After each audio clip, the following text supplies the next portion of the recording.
பெற்றவள் பங்கினன் நம் கடம்பனை பெற்றவள் பங்கினன் தென்கடம்பை திருக்கர கோயிலான் தங்கடன் அடியேனையும் தாவுதல் என் கடன் பணி செய்து கிடப்பதே.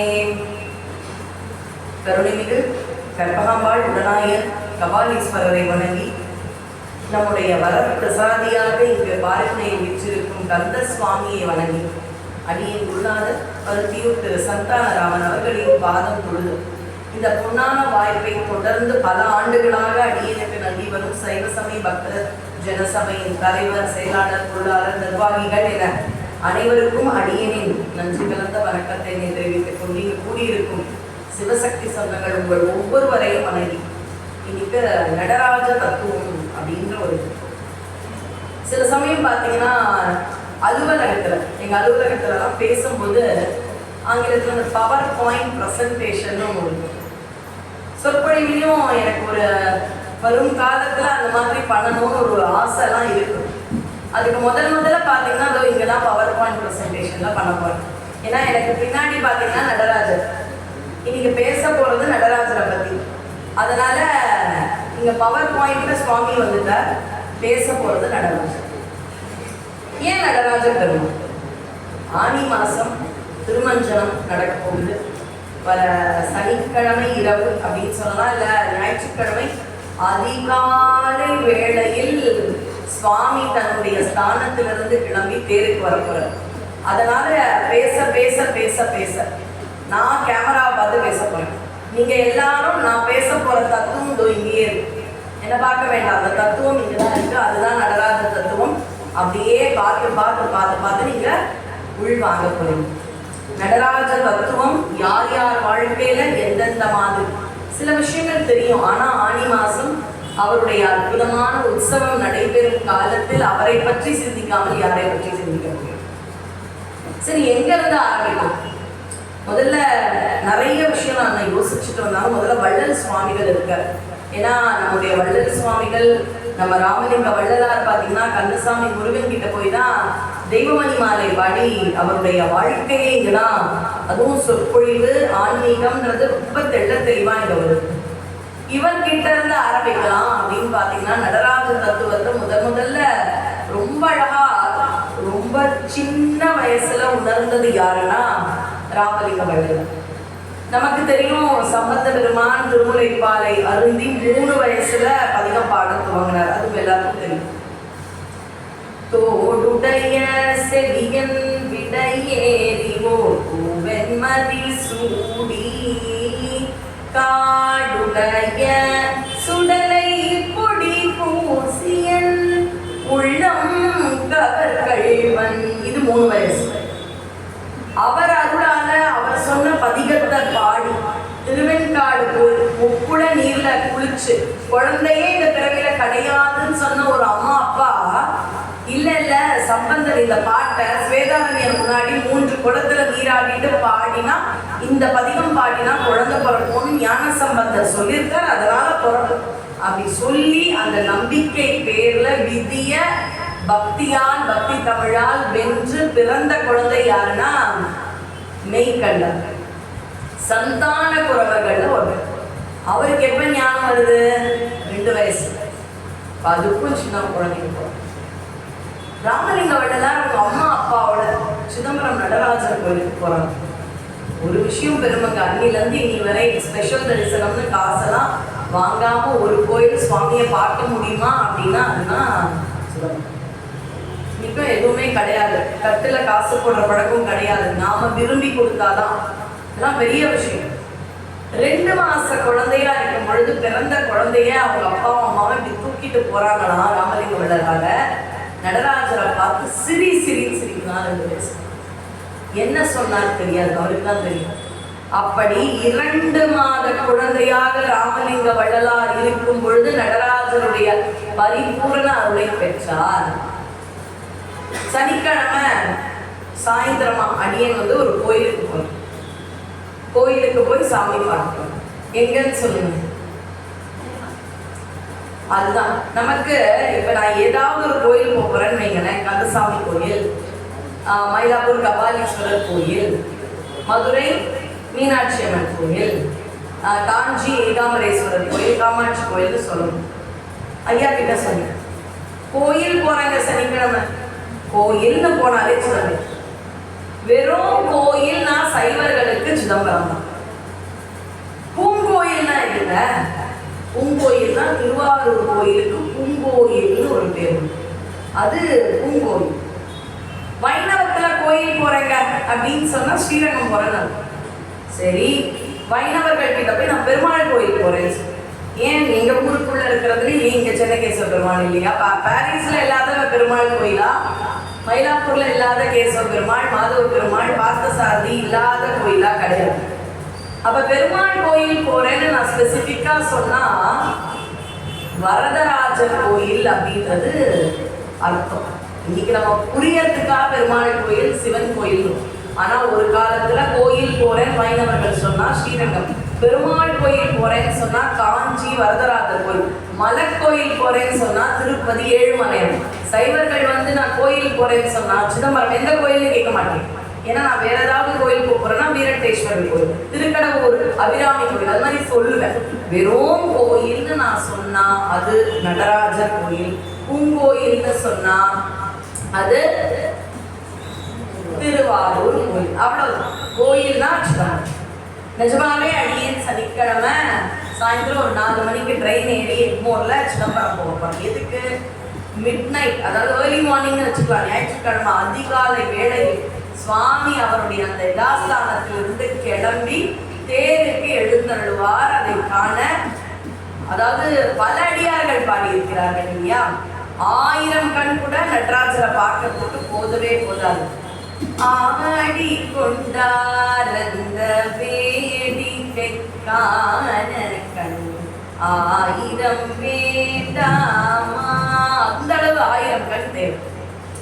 சரி, நடராஜர் தத்துவம்னு ஆரம்பிச்சது ராமலிங்க மண்டலம். உள்ளம் கவர் கல்வன்னு சம்பந்தர் சொல்றார் சிவபெருமான். ஆனா நடராஜ மூர்த்தம் தான் உலகளாவிய நாடுகளில் நம்முடைய ஊர்ல இருந்து கடத்தப்பட்ட சிலைகள்ல எது ரொம்ப ஜாஸ்தியான சிலைனா நடராஜர்.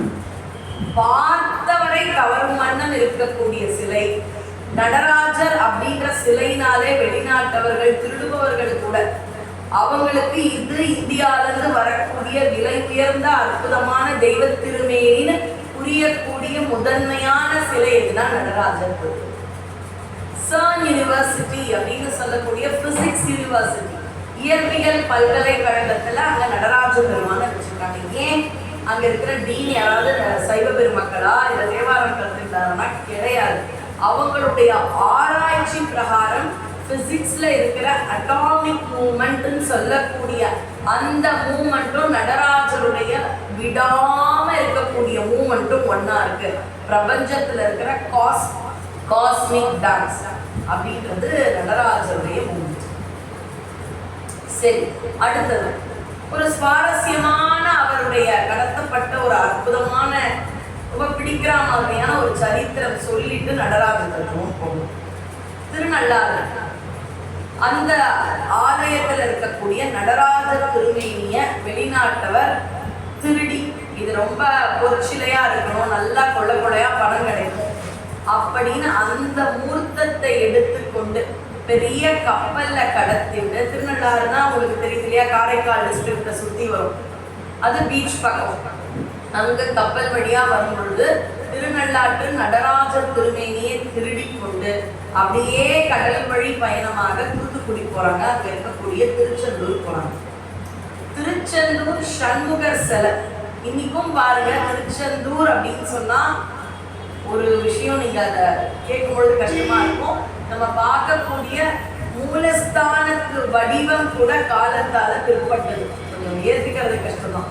ஏன்னா காலத்தால அது பின்னப்பட்டு சில காலம் முன்னாடி வந்த மூர்த்தம் தான் இன்று நாம் தரிசிக்கக்கூடிய மூலஸ்தான வடிவம். சிலப்பதிகாரத்துக்கால வடிவம் எது அப்படின்னு பார்த்தீங்கன்னா அங்க இருக்கக்கூடிய சண்முகம், அந்த உற்சவ திருமேனி. அந்த முருகன் எப்ப வந்தான்னு நீங்க பார்த்தீங்கன்னா சூரசம்ஹாரம் தான் நிறைவடைந்தது. தேவர்கள்லாம் போய் முருகன் கிட்ட வேண்டும் பொழுது அப்ப அவங்க கேட்கிறாங்க, முருகா உன்னுடைய விஸ்வரூப தரிசனத்தை பார்க்கணும்னு ஆசையா இருக்கு. உன்னுடைய விஸ்வரூப தரிசனம் ஆறுமுக கோலம் கொண்டு நீ காட்டி அந்த விஸ்வரூபத்தை இப்ப நிம்மதியா பார்க்கணும் அப்படின்னு சொல்லும் பொழுது வானடாவி வானத்துக்கும் பூமிக்கும் சேர்ந்தா மாதிரி ஆறுமுக சுவாமி விஸ்வரூப தரிசனம் காண்பித்தார். அந்த வடிவம் குறுகியதுதான் அப்படியே சண்முகனாக அங்கே ஆறுமுக சுவாமி இருக்கிறார். ஆறுமுகம் ஷண்முகம். இன்னைக்கும் பாத்தீங்கன்னா பிரதான பூஜைகள் அங்க இருக்கக்கூடிய 4 உற்சவ மூர்த்தங்கள். பொதுவா நம்ம ஊர் கோயில்கள் பெரும்பாலான கோயில்கள்ல ஒரு உற்சவ மூர்த்தம் தான் இருக்கு பிரதானம். நம்ம காமாட்சி காமரேஸ்வரர்னா அங்க ஒரு பிரதான உற்சவ மூர்த்தம் இருக்கும். வீதி உலாக்கு அந்த மூர்த்தத்துலதான் சுவாமி இருக்கும். திருச்செந்தூர்ல பாத்தீங்கன்னா 4 உற்சவ மூர்த்தம். சண்முகர் ஒருத்தர், ஜெயந்திநாதர் ஒருத்தர், சீராய்வாய் பெருமான் ஒருத்தர், குமார விடங்கர் ஒருத்தர். அப்ப பிரதான உற்சவ மூர்த்தம் எதுன்னு பாத்தீங்கன்னா சண்முகர் வடிவம். நீங்க இன்னைக்கும் கேலண்டர்ல எல்லாம் பார்த்துக்கலாம். சண்முக வடிவத்துக்கு தான் வெள்ளை சாத்தி, பச்சை சாத்தி, சிவப்பு சாத்தி வழிபாடு இருக்கும். நீங்க சொல்ற நான் வடிவம் நான் சொல்றது உங்களுக்கு புரியும். முகம்லாம் அப்படியே பழமையான முகம்ன்றது தெரியும். 3 நிறங்கள்ல அவருக்கு உடை சாற்றுவார்கள். ஒன்று பச்சை, சிவப்பு, வெள்ளை. அப்ப அது எதை உணர்த்துகின்றதுன்னு பாத்தீங்கன்னா, வெள்ளை சாத்தி முருகப்பெருமானை வழிபாடு செய்யும் பொழுது நான் தான் பிரம்ம வடிவம், நானே பிரம்மம், நானே பிரம்மன், நானே படைத்தல் தொழிலுக்கு அதிபதின்ற பிரம்ம வடிவம் அந்த சண்முகருடைய வெள்ளை சாத்தி. அடுத்தது பச்சை சாத்தி வழிபடும் பொழுது காப்பது நான் தான், திருமால் வடிவமாக முருகப்பெருமான் காட்சி தருவது பச்சை சாத்தி அருள் பாலிக்கும் அந்த முருகனுடைய வடிவம். சிவப்பு சாத்தி வழிபாடு செய்வது யானே சிவம் அப்படின்னு உணர்த்தக்கூடிய சிவ வடிவமாக காண்பிப்பது. அப்ப மும்மூர்த்திகளின் வெளிப்பாடாக இருப்பதுதான் வெள்ளை சாத்தி, பச்சை, சிவப்பு சாத்தி காண்பித்து அருள் செய்யக்கூடிய கோலம் தான். சரி, அப்படியே நடராஜர் திருவேணிக்கு வரலாம். இப்ப என்ன கப்பல்ல நடராஜர் திருவேணியை திருப்பிகிட்டே வரும். வந்தவங்க சொன்னாங்கன்னா இங்க கிலோ கணக்குல ரொம்ப பழமையான சிலை இந்த ஊர்ல இருக்குப்பா, நல்லா தங்க சிலை நினைக்கிறேன், பலகாலம் அதனுடைய ஏஜ், அந்த ஒரு உலோகத்தினுடைய ஏஜ் தெரியல. இதை திருடுனா நல்லா காசு கிடைக்கும். இதையும் போற வழியில திருடின்னு போயிடமா, பீச்சாங்கரையா நிக்கலாம், கரை ஒதுங்கலாம். உள்ளே போனா ஒரு பெரிய நிறைய டன்னு கணக்குல ஒரு சிலை இருக்கான், அதையும் எடுத்து இதை நீங்க போனீங்கன்னா திருச்செந்தூர்ல இருக்கக்கூடிய திருவுருவ படங்களை பார்த்து திரும்பீங்க. இந்த சரித்திரம் உங்களுக்கு தெரிஞ்சிருக்கும். அந்த சரித்திரத்தையும் சொல்றேன். அதுல நடராஜ பெருமான் பண்ண திருவிளையாடல் அதுதான் நான் இந்த சரித்திரத்துக்கு வரேன். ஏன் இப்ப நான் நடராஜ தத்துவத்திலிருந்து திருச்செந்தூர் தத்துவம் போனேன்றதுக்கான வடிவம் இல்லை. அது மட்டும் இல்லை, இன்னும் 2-3 லிங்க் நம்ம அருணகிரியார் கத்து தரார். முதல் தொடர்பு இது என்ன ஆச்சு, வராங்க வந்தாங்களா, வந்தவங்க சண்முக வடிவத்தை அவ்வளவு பெரிய சிலாரூபத்தை கடத்தியாச்சு எடுத்துட்டு அவங்க ஊர் நோக்கி போறாங்க. அப்பவே சொல்றாங்க இது ரொம்ப பவர்ஃபுல் காட், இந்த தெய்வீ ரொம்ப பவர்ஃபுல், இந்த தெய்வீக சிலை அற்புதமானது, மிக மிக சக்தி வாய்ந்ததுன்னு சொன்னாங்க. அதெல்லாம் கிடையாது, நல்லா வெயிட்டா இருக்கு, நல்ல பணம் வரும். இந்தியாவுக்கு கொள்ளையடித்து போன பணங்களும் பொக்கிஷங்களும் எவ்வளவோ இருக்கு. அதெல்லாம் மீறிய நம்ம இந்த அளவு இருக்குன்னா இப்ப எப்பேற்பட்ட வளம் மிக்க நாடு நம்முடைய பாரத நாடுன்னு சொல்லி மாளாது. முகலாயர்களும் ஆங்கிலேயர்களையும் திருடிய தங்கம் போகவே நம்ம கிட்ட இவ்வளவு இருக்குன்னா எப்பேற்பட்ட உலகளாவிய பணக்கார நாடுன்னா இந்தியா மட்டும். அப்ப அடுத்த சண்முக சிலையை எடுத்தாச்சு. எடுத்து கொஞ்ச தூரம் போகும் பொழுது பாத்தீங்கன்னா ஒரு சூறாவளி காத்து மாதிரி ஒரு 2 மணி நேரத்துக்கு முன்னாடி நம்ம இங்க பார்த்தோம் பாத்தீங்களா, நம்ம அலுவலகத்துலலாம் இருக்கும் ஒரு புது மாதிரியான ஒரு சூறாவளி காத்து மாதிரி 4 மணிக்கு ஒரு சுத்தி சுத்தி அடிச்சது. 4ல இருந்து 4 ரொம்ப அற்புதமா இருந்தது. அதுக்கப்புறம் பெருசா மழை பெய்யும் பார்த்தோம், மழையும் இல்லை. அந்த பதில் இதை விட கொடுமையான காத்து ஒன்று அடிக்கின்றது, கப்பலே மூழ்கும் நிலம். அப்ப அங்க இருக்கக்கூடியவன் ஒருத்தர் சொல்லுவோம், அப்பவே சொன்னாங்க அங்க இருக்கிறவங்க, இது பயங்கர பவர்ஃபுல் டெய்லியம், இந்த ஸ்டாச்சுவை தூக்கி போடு, இது நமக்கு வேண்டாம், இதனாலதான் சூறாவளி. அப்படியா, சரி நான் போறேன். அங்க இருக்கிற பெரிய சிலா வடிவம் ஒண்ணு இருக்கும் கப்பல், அதை போய் போட்டு முதல்ல உயிரை காப்பாத்திக்கலாம், நம்ம நாட்டுக்கு போய் சேரணும். சூறாவளிக்காரர் கிட்டுன்னு வந்தான், பார்த்தான், பெருசா இருந்தது திருநள்ளாற்று நடராஜ பெருமான், அவரை தூக்கி தொகுப்போம். எங்க கடல்ல போட்டியா போட்டேன். ஆனாலும் சூறாவளி நிக்கல, கப்பலே முழுவது. என்னையா இது, அந்த சிலையாலதான் நினைச்சேன். ஏன் இப்படி இருக்கு, அந்த சிலை போய் இப்படி இருக்கேன்னு வெளில வந்து பார்த்தா அந்த சிலை நிற்கும். ஏய் எதடா போட்ட, அந்த சிலைய போட இல்ல, நீங்க சொன்னீங்களே ஒரு பெரிய சிலை இருந்தது, ஒத்த கால ஒருத்தர் நின்றுட்டு இருந்தாரு, அவருது நினைச்ச பெரிய சிலை. அச்சோ நான் அதை சொல்லல, அதை போட்டியா, சரி போனது போகட்டும், இதையும் போட உயிரை காப்பாரு. அப்படியா, இந்த சிலைன்னு எனக்கு புரியல. இதுதாண்டா அந்த பவர்ஃபுல் டேட்டி, 6 ஃபேஸ், ஒத்த கால இருக்கிறவர் இல்ல, 6 முகத்தோட இருக்குல்ல 6 ஃபேஸ், இந்த டேட்டியை போடு. பயந்து போய் போடுறாங்க. கொஞ்ச நேரத்துல சூறாவளி போயிடுச்சு.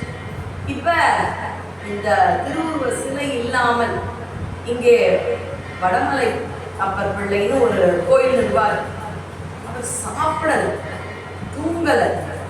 குழந்தைனா எப்படி இருப்பாங்க, அப்படி குழந்தை மாதிரி. அதான் சேயோன், கடவுளும் அவன் தான், தலைவனும் அவன் தான், முருகப்பெருமான் சேயோனும் அவன் தான். அப்ப ஏற்பட்ட அந்த குழந்தை இல்லாம அவருக்கு தூக்கம் இல்லை, சாப்பாடு இல்லை, அப்படிலாம் இருக்கும் பொழுது ஒரு நாள் அவருடைய கனவுக்கு லேட்டா தான் வரும். ஏன் லேட்டா வராரு? பூசலார் நாயனார் கனவுக்கு போகவே இல்லைங்க சிவபெருமான். யார் கனவுல போனாரு? அரசன் கனவுல தான் போனார். அது எல்லாருக்கும் தெரியும். ஏன் தெரியுமா?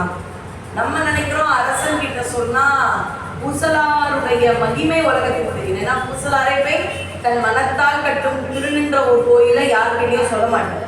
ஆனா மன்னன் கிட்ட சொன்னா அந்த கோயில் நம்மள கோயிலோடவா நல்லா இருக்கு, வந்து பார்த்துலாம் வந்துருவார், மகிமை வரும்னு நினைக்கிறோம். அது ஒரு காரணமா இருந்தாலும் சாமிக்கு பூசலார் கனவுல போறது பிரச்சனையா இருக்கும். ஏன்னா அவர் தூங்கவே இல்லை.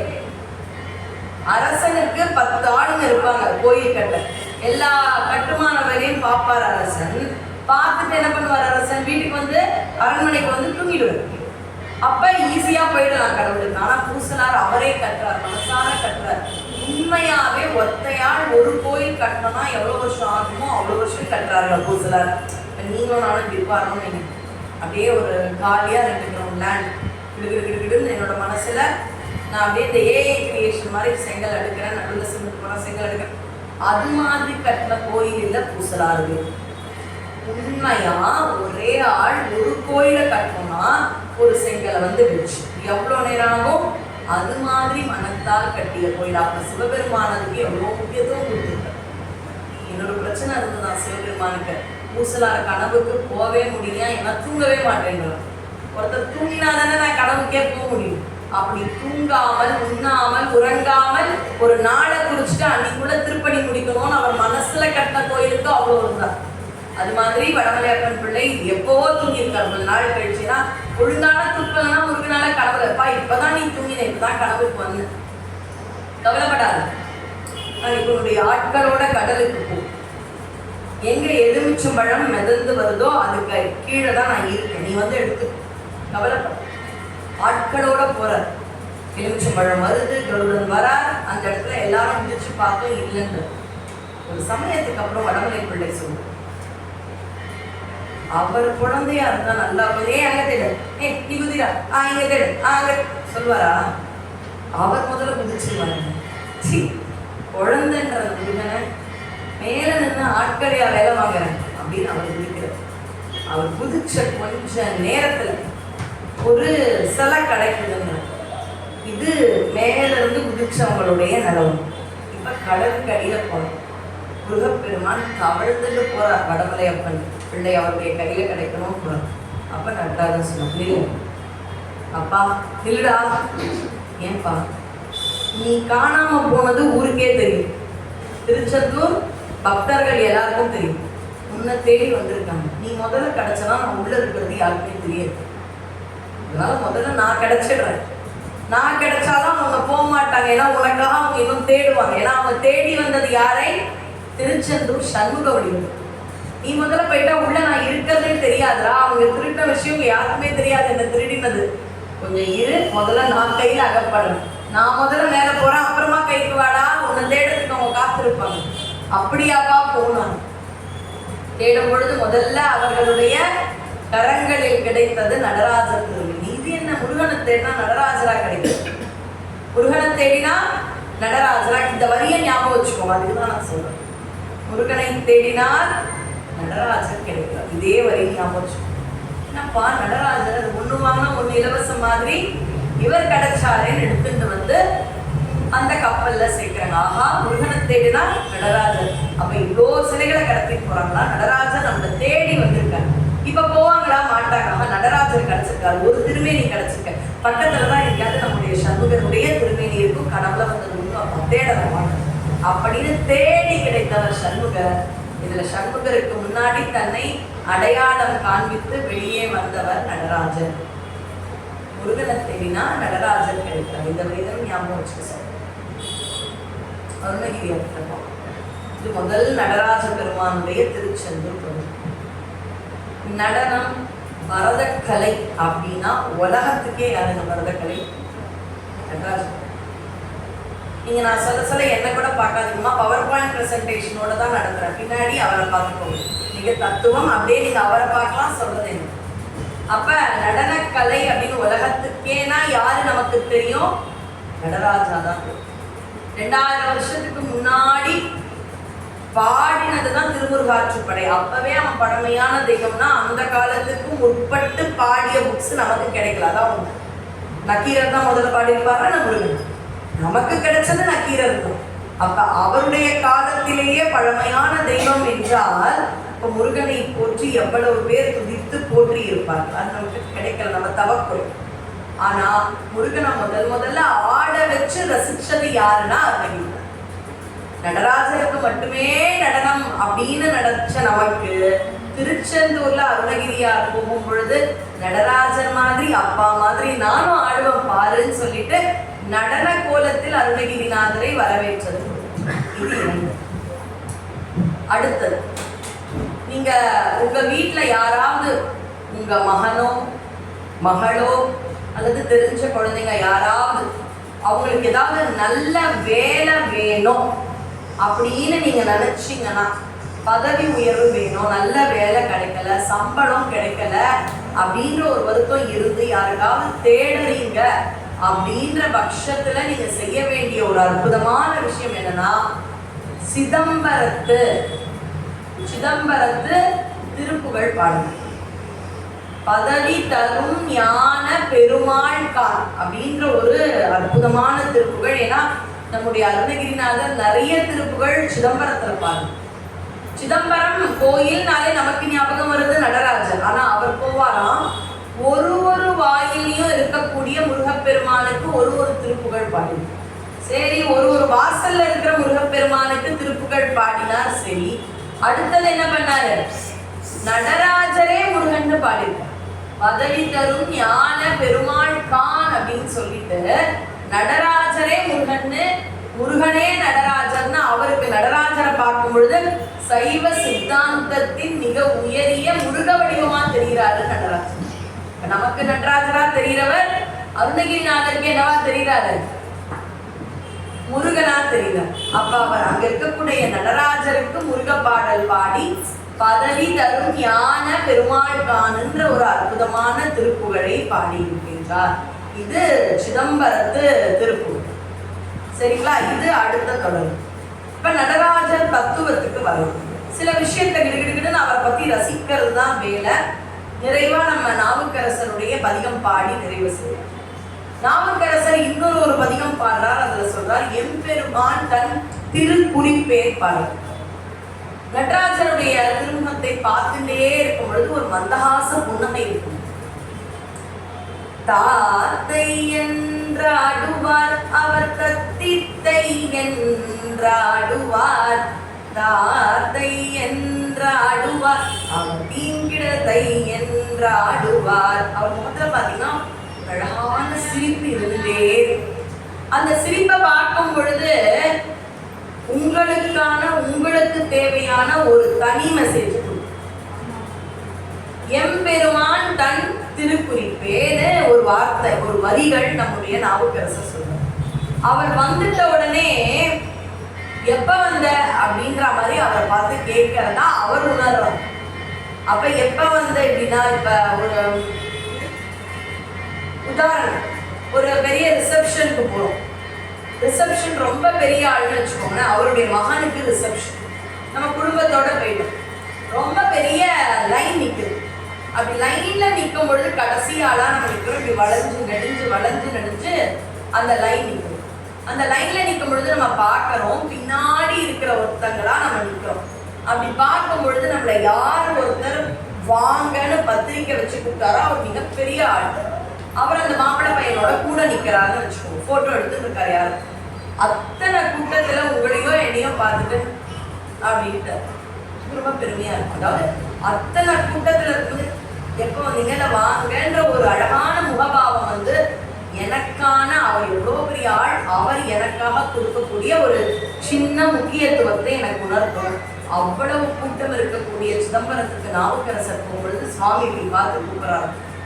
அவரையே பார்த்தோம்னா அவர் உங்களை பார்த்து குருவம் வசதி வா எப்போ வந்த அப்படின்னு கேட்கிற உணர்வு உங்களுக்கு. அதுல என்ன இருக்குன்னே தெரியல. மறுபடியும் சிதம்பரம் மட்டும் போக தூண்டக்கூடியது. எல்லா சிவாலயங்களும் நமக்கு அந்த உணர்வு தான். இந்த சிதம்பரம் நடராஜர்னு வரும் பொழுது பாத்தீங்கன்னா வருஷத்துக்கு 6 அபிஷேகம். சிவன் கோயில் எடுத்தோம்னா 2 கால அபிஷேகம் இருக்கக்கூடிய கோயில் இருக்கு. வருஷம் 1 கால அபிஷேகம் நடக்கக்கூடிய கோயில்லாம் கூட கிராமத்துல இருக்கு. சில கோயில்கள்லாம் நாங்கள் தேடி போறோம். என் கணவரனாலும் திருவாரூர் மாவட்டம், மயிலாடுதுறை மாவட்டம், கும்பகோணம் அப்படின்னு பார்க்கும்பொழுது ஒரு சில கோயில்களில் நிஜமாவே இந்த குருக்கள் மட்டும் வருவார். காலையில் சிவபெருமானுக்கு அபிஷேகம் செஞ்சு அவர் வீட்டில் என்ன சாதம் அடிக்கிறாங்களோ அதுதான் சாமி சாப்பிடுவோம். இன்னைக்கும் மடப்பள்ளியில் தயார் செய்யும் உணவு தான் நம்ம எல்லா கோயில் சுவாமிக்கும் உண்டு. அதில் ஒருத்தர் மட்டும் எக்ஸெப்ஷன் யாருன்னா கள்ளழகர் இருக்காருல்ல, திருமாலிருஞ்சோலை அழகர் கோயில் 18ஆம் படி கருப்பெல்லாம் பார்த்துட்டு உள்ள போனீங்கன்னா சுந்தர தோழன் சுந்தர ராஜபெருமான்னு அழகா இருப்பார். அவருடைய உற்சவ வடிவத்துக்கு கல் அழகர்னு இருக்கு. அவர் வரும் பொழுது பொதுவா உற்சவ காலத்துல பழம் மட்டும்தான் நம்ம சுவாமிக்கு காமிக்கும். இந்த பக்கம் முருகன் வராரு கிருத்திகை சமயத்துல, இல்ல நம்ம ஏகாம்பரேஸ்வரர் வராருன்னா நம்ம பழம் காமிப்போம் தட்டுல. ஆனா கள்ளழகர் ஒரு நாள்லாம் வரல, நம்ம சாமி மாதிரி வீதி விழாக்கு வரல. அவர் கள்ளழகர் கோயிலை விட்டு திருமாலிருஞ்சோலை விட்டு போனார்னா சாமி வர 6லேருந்து 7 நாள் ஆகுது. இப்போ 7 நாள் அவருக்கு யாரு சாப்பாடு போடுவா? அவர் பாருங்க எல்லா இடத்துலையும் சாப்பிடுவார். குளிக்கிறதுக்கு மட்டும் மினரல் வாட்டர் தான் வேணுன்ற மாதிரி இருக்கக்கூடிய ஒரு சாமி. ஏன்னா சுவாமி தரைதளத்துல இருக்காங்க, பிளாட் மாதிரி யோசிச்சுக்கோங்க. திருமாலிருஞ்சோலைய தரைதளத்துல யாரு இருக்காங்க? அழகர். ஃபர்ஸ்ட் ஃப்ளோர்ல யார் இருக்கா? முருகன். பழமுதிர்ச்சோலை முருகன் இருக்கார், வள்ளிதேவியன். அதுல இருந்தும் ஒரு குட்டி அசீப்ராஸ்லாம் ஒரு சின்ன படி வீட்டுக்குள்ளேயே போகும். அப்படி பழமுதிர்ச்சோலையிலிருந்து மேடா ஒரு இடம் போகும். ஒரு 5 நிமிஷம் நடந்து ஒரு படியேறி போனா ராக்காயி அம்மன் ஒரு அம்மன் இருக்கும். அந்த ராக்காயி அம்மன் கிட்ட நூபுர கங்கை அப்படின்ற ஒரு அப்படியே ஒரு நீர் வந்துட்டு. நூபுர கங்கைனா என்ன? அதாவது திருமால் அவருடைய திருவடிகள் அப்படி மேல போச்சான். எப்ப ஓங்கி உலகளந்த உத்தமனாக வாமனனுக்காக மேல இருக்கும் பொழுது அவரை நோக்கி வந்துதான். பூமியை ஒரு அடி, வானத்தை ஒரு அடி, 3வது அடி தான் எங்க வைக்கணும்னு தெரியலன்னு மகாபலி சக்கரவர்த்தி மேல வைக்கிறார். இதுதான் வாமனருடைய 3 அடி. அதுல வானை அடக்க அந்த திருவடிகள் மேல வரும் பொழுது பிரம்மா தாமரை மேல உட்கார்ந்துட்டு இருக்காரா, திருவடி விழுதான். உடனே தன்னுடைய கமண்டலத்தால அவர் அந்த திருவடிகளை அவர் அழகா இது பண்ணாராம். அதுதான் நூபுரகங்கை. அப்ப ஏன் நூபுரம்னா கால சிலம்பு மாதிரி ஒன்று அணியறதுக்கு பேரு நூபுரம்னு பேரு. அந்த நூபுரம் பட்டு காலில் திருவடிகளை நம்ம அதுல அந்த நீர் விடும் பொழுது அந்த நூபுரத்துல நீர் படம்ல. இப்ப கொலுசு போட்டு இந்த காலால நம்ம கால் ஒரு அகமினா கூட அந்த கொலுசு மேல தண்ணி படும். அது மாதிரி சுவாமியினுடைய நூபுரத்து மேல பட்ட நீர் இங்க வந்துதான், அதுதான் நூபுரகங்கை. இதுல அழகு என்னன்னா 7 நாளைக்கு வரார் மதுரைக்கு. அங்கங்க ஹால்ட் அடிப்பார். ராமராயர மண்டபம் ஒரு இடத்துல இருப்பாரு, பிரசன்ன வெங்கடேஸ்வர பெருமாள் கோயில் இருப்பாரு. அங்கங்க போவார். ஒரு இடத்துல தசாவதார அவதாரம் கொடுத்துவார், ஒரு இடத்துல முத்தங்கி சேவை தருவார், ஒரு இடத்துல மண்டூக மகரிஷிக்காக வைகை யாத்திரை இறங்க போறார். 6-7 நாள் போயிட்டு வர 400 பேருக்கு குறையாம மண்டபம். வீதி உலா போயிட்டு வர சாமிக்கு தீபாரதனை தட்டு தரும்போது 2 வாழைப்பழம் மாம்பழம் இதெல்லாம் கொடுக்கும். 7 நாள் போயிட்டு வர சாமிக்கு மடப்பள்ளியிலேருந்து எடுத்துன்னு போகிறது கஷ்டம். அவர் மட்டும் என்ன பண்ணுவாரா, வீடுகள்ல யாரு சக்கரை பொங்கல், கேசரி, தயிர் சாதம், சாம்பார் சாதம், இப்ப மாடர்ன் வேர்ல்டு விருதி சாதம் கூட சாப்பிடுவோம். நம்ம என்ன சமைக்கிறோமோ, நம்ம வீட்டுல சமைக்கிறோமோ இல்ல வீதிகள்ல ஆள் போட்டு சமைக்கிறோமோ, கொடுக்கிற உணவை ஏத்துட்டு போவாராம் திருக்கோயிலுடைய உற்சவமூர்த்தி அவர் அழகர். மற்ற இடங்கள் யோசிச்சு பாருங்க, பெரும்பாலும் ஃப்ரூட்ஸ் தான் தரும், பழங்கள். ஆனா பாருங்க, கொடுக்கிற உணவெல்லாம் அன்பா வாங்கிப்பாரு. நீங்க என்னதான் அன்பா வந்து உங்க வீட்டுல இருக்கக்கூடிய கிணத்து தண்ணியை கொடுத்தாலும் குளிக்க மாட்டோம். ஏன்னா 7 நாளைக்கும் குளிக்கிறதுக்கு மூப்புற கங்கையில இருந்து எங்கெங்க பெருமாள் வாழ்க்கடிக்கிறாரோ அங்கெல்லாம் அந்த தண்ணியை வச்சுக்கணும். அந்த நீராக குளிச்சா மட்டும்தான் சுவாமியினுடைய வடிவம் கருக்காது. அதனால திருமாலிருஞ்சோலையில் இருக்கக்கூடிய பெருமாளுடைய உற்சவ முகூர்த்தத்துக்கு குளிக்கிறதுக்கு வண்டி நூப்புற கங்கை. எங்கெல்லாம் அவர் இருக்காரோ முன்னாடி நூப்புற கங்கையை கொண்டு வந்து அவங்க 3-4 கூட அடுக்கி வச்சுருவாங்க. குளிக்க வீட்டுல இருந்து தான் தண்ணி எடுத்துன்னு வருவார். தாயார் சொல்லிடுவா, இந்த பாருங்க நோ அவுட் சைடு வாட்டர்ன்ற மாதிரி, அதுக்கு நோ அவுட் சைடு வாட்டர். ஆனா உணவு பார்த்தீங்கன்னா எடிவந்த பிரானா யாரு எந்த உணவு கொடுத்தாலும் ஏற்று. இப்ப அபிஷேகத்துக்கு சில கோயில்கள்ல பார்த்தோம்னா வீட்டுல பண்ற உணவு தான், பண்டிகைலாம் கிடையாது. அபிஷேகம் ஒரு நாளைக்கு ஒரு விளக்கு சிவாலயத்துல ஏற்றுறது எவ்வளவு புண்ணியம்னு சொல்லி வேதாரண்யத்தினுடைய தலபுராணம் என்னங்க, ஒரு அணையரா மாதிரி இருக்கிற விளக்கை எண்ணெய் குடிக்க ஆசைப்பட்ட தெரியாம வந்த எலி மூக்குப்பட்டு அது பிரகாசமானதுக்கு அது சக்கரவர்த்தியா பிறந்தது என்பதுதான். இப்ப விளக்கு ஏற்றுவது அப்படின்றது நம்முடைய சைவத்தில் மிக அற்புதமான ஒரு விஷயம், அவ்வளவு புண்ணியமான விஷயம். ஆனா ஒரு வேளை விளக்கேற்றி அந்த சிவபெருமானுக்கு அபிஷேகம் பண்ணி அவங்க வீட்டு பட்ட சாதத்தை நைவேத்தியம் காண்பிக்கிறாங்க இல்லையா, அப்பேற்பட்ட குருக்களும் இன்னும் சிவபெருமான் கோயில்களை பராமரித்துக் கொண்டுதான் இருக்கிறார். நம்ம ஊர்ல கூட்டமா இருக்கிற கோயில் இருக்கிற குருக்கள் ஒரு மாதிரி அவங்க சேவையை அவர்களுடைய விதத்தில் செய்தால், எங்கோ வராத கோயில்கள்ல பண்ணக்கூடிய சிவாச்சாரியர்களை எல்லாம் நம்ம வணங்கணும். யார் பார்க்க போறோம்? ஆனா அவங்க பயப்படுவோம். என்னுடைய குலத்துக்கே காப்பாத்தின சாமி, சோறு போடுற சாமி, அது அப்பாவா பிள்ளையா என்னவா நினைப்பாங்கன்னு தெரியாது. சிவலிங்க திருமேனி எடுத்துன்னு வந்து கொடுக்கக்கூடியது. சில சிவாலயங்கள்ல 6 கால அபிஷேகம், பிரதானமான கோயில்ல தான் 6 கால அபிஷேகம், 4 கால அபிஷேகம். இது சிவபெருமானுக்கு. ஏன்னா சிவபெருமான் உங்களுக்கே தெரியும் அபிஷேகத்தில் சிவபெருமானை அபிஷேகத்தை எவ்வளவு எவ்வளவு எவ்வளவு பார்க்கிறோமோ பாவம் கரையும். பார்த்தாலே பாவம் கரையுமா? உடம்பால ஏதாவது பண்ணாதானே பாவம் கரையும். கோயிலுக்கு பண்ணணும், அடியார்களுக்கு பண்ணணும், ஒண்ணும் இல்லை, பாருங்க பாவம் கரையும்ன்ற. ஏன் அப்படி சொல்றேன்? பார்க்க பார்க்க பார்க்க அது நம்மை சிவ தொண்டர்களுக்காக நாமும் தொண்டு செய்ய வேண்டும்ன்ற மனப்பக்குவத்தை கொடுக்கும். அப்ப சிவனுடைய அபிஷேகத்தை பார்க்க பார்க்க பார்க்க பார்க்க பாவம். இது சிவலிங்க திருலிங்க. ஆனா நடராஜருக்கு வருஷத்துக்கே 6 விஷயம். ஏன்பா 6 விஷயம்? 3 நட்சத்திரத்தை வச்சு, திருவோணம், ஆருத்ரா, ருத்ர நட்சத்திரம், அந்த மாதிரி 3 திதிகளை வச்சு. ஏன் 6 அபிஷேகம்?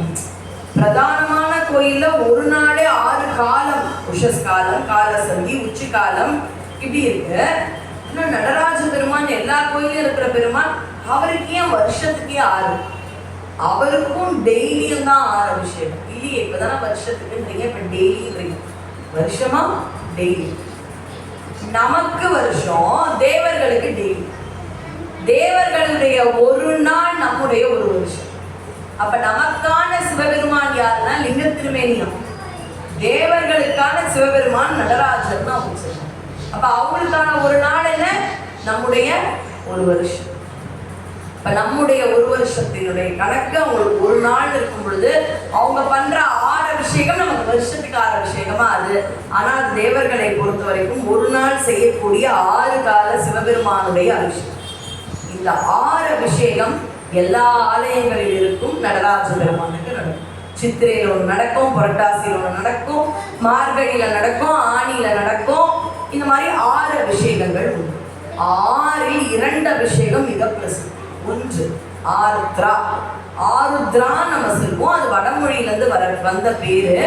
வடமொழியில அந்த நட்சத்திரத்தை ஆருத்ரா அப்படின்னு சொல்லுவாங்க. அதனால ஆருத்ரா, மார்கழி, திரு ஆதிரு, அது ஒரு அபிஷேகம். இன்னொரு அபிஷேகம் ஆணி திருமஞ்சனம்னு சொல்லக்கூடிய ஆனி மாதம் உத்திர நட்சத்திரத்தில் நடக்க போற அபிஷேகம். சனிக்கிழமை அடியேன் சிதம்பரம் போறேன்னு சொன்னேன். எவ்வளோ கூட்டம் தெரியாது, சாமி பார்க்க முடியுமான்னு தெரியாது. ஆனா அடியார்கள் எல்லாம் என்ன சொல்றாங்கன்னா, சாமியை பார்க்கிறோமோ இல்லையோ, ஆனா சிதம்பரம் மாதிரியான கஷேத்திரத்துல போயிட்டு அடியார்களோட கால் அடியில இருந்தாலே அத்துணை புண்ணியம் என்று நம்முடைய மகான்கள் சொல்கின்றார்கள். யாருன்னு பாத்தீங்கன்னா, அன்றைய சோழ மன்னனுக்கே நிதி பற்றாக்குறை என்றால் பட்டினத்து சுவாமிகள் இருக்கார் இல்லையா, அவர் அவ்வளோ கோடிக்கணக்கான நிதிகள். அவர் இன்னைக்கும் பாத்தீங்கன்னா ஊர்ல பணக்காரங்க இருப்பாங்க, கவர்மெண்ட்டுக்கே ஏதாவது நிதி பற்றாக்குறைனா அவங்க கொடுப்பாங்க. ஒரு சமயத்துல அண்ணாமலை பல்கலைக்கழகம் நடத்திய அந்த பெரிய பெரிய ஆட்கள் எல்லாம் பாத்தீங்கன்னா அரசுக்கே நிதி கொடுத்த நேரம் காலம்லாம் உண்டு. அப்படி சோழ மன்னர்களுக்கே நிதி பற்றாக்குறை என்றால் பட்டினத்து சுவாமிகள் கொடுத்திருக்காரு. அவ்வளோ பணக்காரர். அவர் ஒன்று பாடுறாரு, கோயில் நான்மணி மாலை அப்படின்ற ஒரு இடத்துல, அது 11ஆம் திருமுறையில வருது. அந்த பாடலை உங்களுக்கு சொல்லணும் தான் குறிச்சு வந்தேன். குடை கொண்டு இவ்வையம் எல்லாம் குளிர்வித்து எரி பொன் திகிரி படை கொண்டு இகழ்தெரும் பார்த்து இவர் ஆவதே பை பொன் கொன்றை தொடை கொண்ட வார் சடை அம்பலத்தான். இதுவரை யாரு? நடராஜன். அம்பலத்தான் தொண்டருக்கு ஏவல் செய்து கடை கொண்ட பிச்சை கொண்டு உண்டிங்கு வாழ்தல் கழிப்பு. யாரு? பெரிய பிசினஸ்மேன். அதுவும் எப்பேற்பட்ட பிசினஸ்மேன், எக்ஸ்போர்ட் இம்போர்ட் பண்ணி கடல் கடந்து வாணிகம் பண்ணவர். அவர் சொல்றாராம், இந்த வார் சடை இருக்குல்ல, இந்த அம்பலத்தான், அவருடைய தொண்டர்களுக்கு நான் ஒரு ஆளா இருந்து ஏவல் பண்றேன். எப்படி? கடை கொண்ட பிச்சை கொண்டு, எனக்கு சாப்பாட்டுக்கெல்லாம் கூட உடைக்க மாட்டேன், பிச்சை எடுத்து கூட சாப்பிடுவேன். இந்த இடத்துல நடராஜா இருக்கக்கூடிய சிதம்பரத்துல பிச்சை எடுத்து கூட சாப்பிடுவேன். எதுக்கு சாப்பிட்றேன்னா, சாப்பிட்டாதான் எனக்கு எனர்ஜி வரும். அந்த எனர்ஜி வந்தா அங்க இருக்கக்கூடிய அடியார்களுக்கு அந்த ஒரு சக்தியை வச்சு தொண்டு செய்ய போறேன். வாழ்தல் கழிப்புடைக்க, அதுதான்ப்பா உலகத்துல சந்தோஷம். இப்ப நான் கோட்டீஸ்வரி இல்லைன்னு சொல்லக்கூடாது, சுவாமி ஆக்கிட்டா என்ன பண்றது, நம்ம நெகட்டிவா சொல்லுவோம்ல. கோட்டீஸ்வரி ஆகலாம், நம்ம கூட எப்ப அது விட்டுருங்க. ஆனா கோடிக்கணக்கா பணம் புரண்டி இன்னும் நான் பாட்டுவேன். நான் சொல்லலாம், கோடிக்கணக்கா பணம் வர்றதை விட இதுதான் இது நான் சொல்லிக்கலாம். ஏன்? கோடிக்கணக்கான காசு எனக்கு இருக்குமா அப்படின்றது தெரியாதுன்னு சொல்லுவேன். ஆனா யார் ஒருத்தர் உண்மையாவே கோடிக்கணக்கான காசை பார்த்தாரோ அவர் அதையும் அனுபவிச்சுட்டு நடராஜர் கோயில் வாசல்ல உட்கார்ந்து பிச்சை எடுத்து கூட அடியார்களுக்கு தொண்டு செய்யறது ஆனந்தம்னு சொன்னா அவர் சொல்றதை எடுத்துக்கலாம். ஏன்? காசு இல்லாம பிசினஸ் பண்ண முடியாம வேற வழியே இல்லாம பிச்சை எடுத்து பண்ணவர் இல்லப்பா அவரு. பட்டினத்து சாமி யாரு? கோடிக்கணக்கில் புரண்டு ஒரே நாள் இது எதுவுமே வேண்டாம்னு சொன்னவர் நடராஜர் திருவடியில அவருடைய அடியார்களுக்கு தொண்டு பண்றதுதான் ரொம்ப சந்தோஷமா இருக்குன்னா அவர்கிட்ட இருந்து அதை எடுத்துக்கலாம். ஏன்னா உண்மையாவே கோடிகளில் புரண்டவர் கோமகனை மறைக்காமல் இருக்கார். மருதமனை மாமணிய முருகையால கூட இதுதான், கோடியில் கோடியில் புரண்டாலும் கோமகனை மறவேன். அவங்களுக்கு கோடிகள் அமௌண்ட் கிடையாது, சுவாமியினுடைய கோட்டி பிரகாச ரூபத்தில் இருக்கக்கூடிய திருமுகம், அது மட்டும்தான் அவர்களுக்கு முக்கியம். அதனால பட்டினத்தார் சொல்றார், பிச்சை உண்டாலும் அங்கு அம்பலமானவனின் அவனுடைய அடியார்களுக்கு தொண்டு செய்யும். அம்பலம்னு சொல்லும். அம்பலம்ன்ற வார்த்தைன்னா உங்களுக்கு என்னங்க வரும்? அம்பலவாணன். சரி, வாணன்னா ஆகாயத்தலம் சிதம்பரம் வாணன். அம்பலம்ன்ற வார்த்தை அது என்ன? இன்னொரு பேர் இருக்கு சிதம்பரத்துக்கு, பொதுன்னு ஒரு பேரு. தீட்சிதர்கள் எல்லாம் நீங்க சும்மா யூடியூப்ல போட்டு பாருங்களேன், சிதம்பரம் குறித்த செய்திகள்ல பொது தீட்சிதர்கள்னு சொல்லுவோம். அது என்ன பொது தீட்சிதர்கள்? காமனா இருக்கக்கூடிய தீட்சிதர்களா? இல்லையா, அவங்க ஒன்லி சிதம்பரத்துக்கு தானே தீட்சிதர்கள். மற்ற கோயில்கள்ல தொண்டு பண்றவர்களை நம்ம சிவாச்சாரியர்கள்னு சொல்லுவோம். சிவாச்சாரியர்கள், அர்ச்சகர்கள் இப்படி சொல்லுவோம். திருச்செந்தூர் முருகப்பெருமானுக்கு நம்பூதிரிகள், திருவொற்றியூர் வடிவுடை நாயகிக்கு நம்பூதிரிகள். சில இடங்கள்ல தான் மாறும், மற்றபடி பிரதானமா சிவாச்சாரியர்கள் தான் சிவனுக்கும் முருகனுக்கும் இது பண்ணுவாங்க. ஏன்னா அம்பாளுக்கு கூட பூசாரிகள் வந்துருவாங்க. ஆகமம் கிடையாது. அம்பாளுக்கு செல்லாத்தா, மாரியக்கா, முத்துமாரியம்மன்ற அவளுடைய வழிபாடு வேறு. ஆனா சிவனுக்கும் முருகனுக்கும் யார் இருப்பாங்க? சிவாச்சாரியர். தீட்சிதர்கள் அப்ப எங்க மட்டும்? சிதம்பரத்துல மட்டும். ஆனா அந்த தீட்சிதர்களை தான் நம்ம என்னன்னு சொல்றோம்? பொது தீட்சிதர்கள் சொல்றோம். பொது தீட்சிதர்கள்னா சிதம்பரத்து தீட்சிதர்கள். ஏன் பொது? ஏன் அம்பலம்? நீங்க என்கிட்ட ஏதோ ரகசியமா சொல்றீங்க, அம்மா யார்கிட்டயும் சொல்லாதமா அப்படின்னு நீங்க சொல்றீங்க. நீங்க ஐயா தான் சொல்றீங்கன்னு வச்சுக்கோங்க. பாம்பன் சாமிலாம் வந்து போன இடமா இதை யாருக்கும் சொல்லாதீங்கன்னு நீங்க என்கிட்ட சொல்லிட்டீங்க. நான் கேட்டுட்டேன். வந்து என்ன பண்ற ஸ்பீச்சுக்கு நம்ம மக்கள்லாம் நீங்க இப்படி இருக்கீங்க. அப்படி இருக்கும் பொழுது நான் என்ன சொல்லிட்டேன், உங்களுக்கு ஒரு விஷயம் தெரியுமா? ஐயா என்கிட்ட ஒரு ரகசியத்தை சொன்னாரு. பாம்பன் சாமிலாம் வந்து போன இடமாங்க இது. என்னமா நீ இதை அம்பலப்படுத்திட்டியேன்னு நான் வந்து திட்டுவேன். உங்ககிட்ட சொல்லக்கூடாது ஐயா, இது பெரிய விஷயம், நீ நமக்கு மட்டும் வச்சுக்கக்கூடிய விஷயம் இல்லையா, அதுக்கு நீ இப்படியா அம்பலத்துக்கு கொண்டு வந்துருவாத, சொல்லாதன்னு சொன்ன. அப்ப சுவாமியினுடைய நடனம் ரகசியமா இருக்கு. எங்க ஆடினா ரகசியமா? டான்ஸிங். சுவாமியினுடைய திருவுருவ படத்தை தான் பார்க்குறீங்க. டான்ஸை உணரணும்னு ஆசையா இருக்கா? இங்க வலது கை எடுத்து இடது பக்கம் இப்படி வைங்களேன். ஒரு டான்ஸ் கேட்கும் பாருங்க. கேக்குதா? இதுதான் அவருடைய டான்ஸ். இந்த டான்ஸ்னா நாம நின்றுடுவோம். நான் அசைந்தால் அசையும் அகிலம் எல்லாமே. அப்ப இதுதான் அவரோட டான்ஸ். அப்ப எங்க வச்சிருக்கேன்? இந்த ஒரு நடனத்தை ரகசியமா வச்சிருக்கேன். ரகசியமா இருந்தது. அதுதான் அம்பலம். ஆனா இது எப்ப அம்பலத்துக்கு வருதுன்னு பாத்தீங்கன்னா 2 பேரால வந்துடும். யார் 2 பேர்? சிதம்பரத்துல நடராஜர் மூல தெய்வம்லாம் இல்லைங்க, மூலநாதர் இருக்காரு. அவர் தான் அங்க இருக்கக்கூடிய லிங்க திருமேனி. அப்ப நடராஜர் எப்ப வர்றார்? காலத்தால பிற்பாடு வர்றார். எதனால வர்றார்? யாரால வர்றார்? 2 பேர், ஒரு பாம்பு, ஒரு புலி. ஒரு பாம்பும் புலியும் அழுது கேட்டதால சுவாமி வந்தார். அதுதான் நடராஜர். அப்ப ரகசியமா நான் பாதுகாத்த ஒரு விஷயம், இந்த 2 பேர் கேட்கிறாங்க. யார் அந்த பாம்பு? பதஞ்சலி. யார் அந்த புலி? வியாக்கிரபாதர். இந்த வியாக்கிரபாதர் ஏன் கேட்கிறார் பாருங்க. அதிகாலையில போய் பூ எடுக்கலான்னு போறார். ஒவ்வொரு தடவை போகும் பொழுதும் வண்டு அந்த பூவை எச்சில்படுது. சுவாமிக்கு எச்சில்படாத பூ. நீங்கெல்லாம் சாமிக்கு கோயில் போகும்போது பூலாம் வாங்கி தரீங்க. 50 ரூபா, 30 ரூபா, 100 ரூபாய் வாங்கி கொடுக்குறீங்க, கொடுங்க.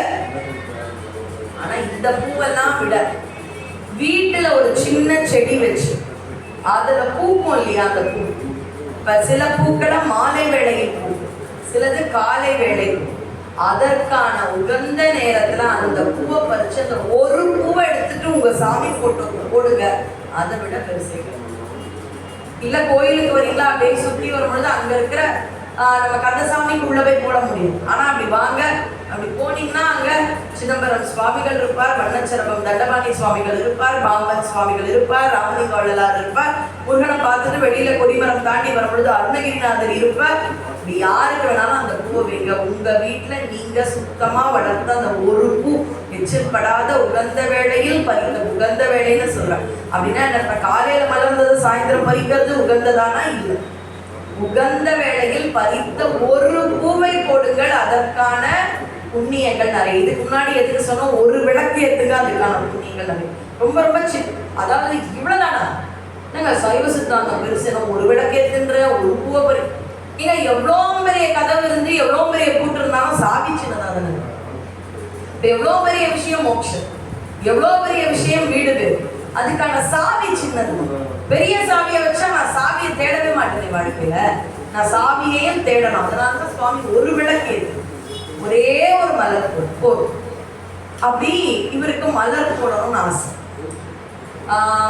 சதுப்பு நிலம்னு சொல்லுவாங்க, மேங்க்ரூவ் ஃபாரஸ்ட் அப்படின்னு இருக்கும். இப்ப கூட இந்த பள்ளிக்கரணை கிட்ட, மேடவாக்கு கிட்ட மேங்க்ரூவ் சதுப்பு நிலம்னு இருக்கும். நீங்க போய் பாருங்க. துறப்பாக்கத்துல இருந்து பள்ளிக்கரணை போற வழியில பாத்தீங்கன்னா அங்க சதுப்பு நிலம். அப்படின்னா என்ன இருக்கும்னா சேறு சகதியாவே ஒரு லேண்ட், எப்பவுமே ஈரமா இருக்கும். சில இடங்கள்ல நம்ம கால் வைக்கும் பொழுதே உள்ள போயிடும், இல்லை வழுக்கிடும். அப்படி ஒரு லேண்ட் இருந்ததுன்னா அதுதான் சதுப்பு நில. காடு, தில்லை, வனம். சதுப்பு நிலம் எப்பவுமே சேரா இருக்கும். சேர்ல தானே செந்தாமரை அப்படி சேர்த்து நிலத்துலதான் நம்ம நடராஜா அப்படின்றவர் வர.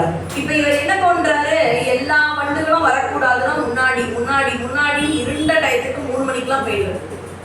ஆனா பாவம் இவர் காலை வைக்கிறார், வழுக்கி உள்ள போய் விழுந்துவார். யாரு? இந்த முனிவர். ஏன் அந்த முனிவருக்கு இவ்வளோ சுவாமி மேல ஆசைனா, அவங்க அப்பா அம்மாவோட பர்ணசாலை அமைத்து இங்க சிதம்பரத்துல பல காலம் தவம் இருக்காங்க. ஒரு சமயம் அப்பா பாட்டுக்கு யாகம் பண்ணிட்டே இருக்காரு. எப்படி நம்ம சிவபாத ஹிருதயர் சீர்காழி குடத்துல மூழ்கி அவர் பாட்டுக்கு நித்திய கர்மம் பண்ணும் பொழுது ஞான சம்பந்தருக்கு பசி வந்து அழறாரோ, அது மாதிரி அந்த குழந்தை ஒரு நாள் அழுது. சாமி பார்த்தானா, ஆஹா இந்த குழந்தை அழ அவன் பாட்டுக்கு யாகம் பண்றானே.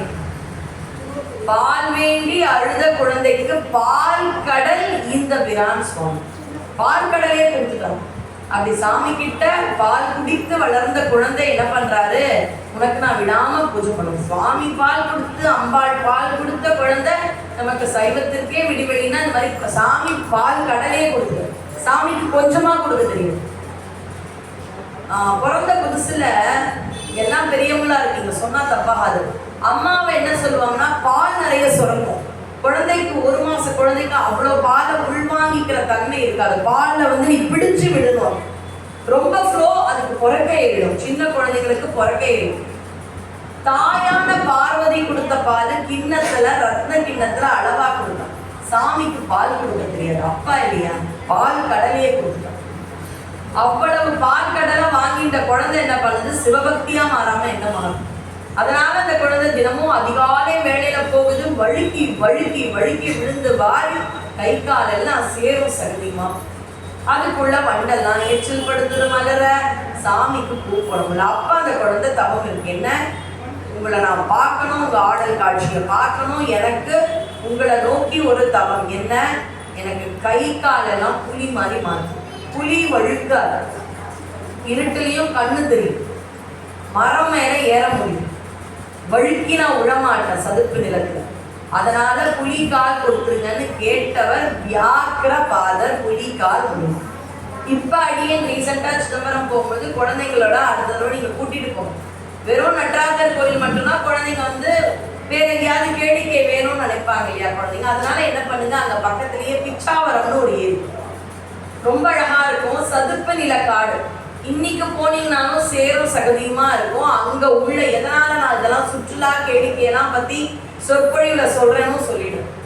தில்லை வனம்னு பேரு சிதம்பரத்துக்கு. ஆனா தில்லை வனத்துல இன்னும் தில்லைன்ற அந்த மரத்தை பார்க்கவே முடியாது. ஏங்க, தில்லைன்ற மரம் குவிஞ்சிருக்கிறதுனாலதாங்க அதுக்கு தில்லைக்காடு. இந்த கோயிலை சுத்தி ஒரு தலவிருட்சம் கூட காணும். அந்த தலவிருட்சம் நம்ம பார்க்கணும். தலவிருட்சமே கோயிலை சுத்தி இல்லையே. அதுக்குதான் இந்த பிச்சாவரம் போகணும். பிச்சாவரத்துல போனீங்கன்னா ஒரு சில தில்லை மரம் என்ன அதுதான் பார்க்கணும். ஒரு காலத்துல தில்லை வனம்னு தில்லை மரங்களாவே இருந்த இடத்துல சுவாமி இருக்கார். இன்னைக்கு அவ்வளவு மரங்கள் இல்லை. ஆனா இந்த பிச்சாவரம்ன்ற இடத்துல தில்லைன்ற மரம் இருக்கு. அந்த இடம் அப்ப இது மாதிரியான இடங்கள்ல தான் அன்று அடியார்கள் முழுக்க சதுப்ப நிலமா இருந்தனாலதான் புலிகால் அது கொண்டு அவர் இருந்திருக்கின்றார். கூட பதஞ்சலி. யார் அவர்னு பாத்தீங்கன்னா, பதஞ்சலின்றவர் தான் இலக்கணத்துக்கே கர்த்தா. இருவரும் வேண்ட சுவாமி வந்தார். இது இடது பதம் தூக்கி ஆடியதல். சுவாரஸ்யம் என்னன்னா, வலது பதம் தூக்கி ஆடிய தலம் ஒண்ணு இருக்கு. அது உங்களுக்கு தெரியுமா? எல்லாருக்குமே தெரியும். எங்க அந்த கால் மாறி ஆடிய தலம்? மதுரை.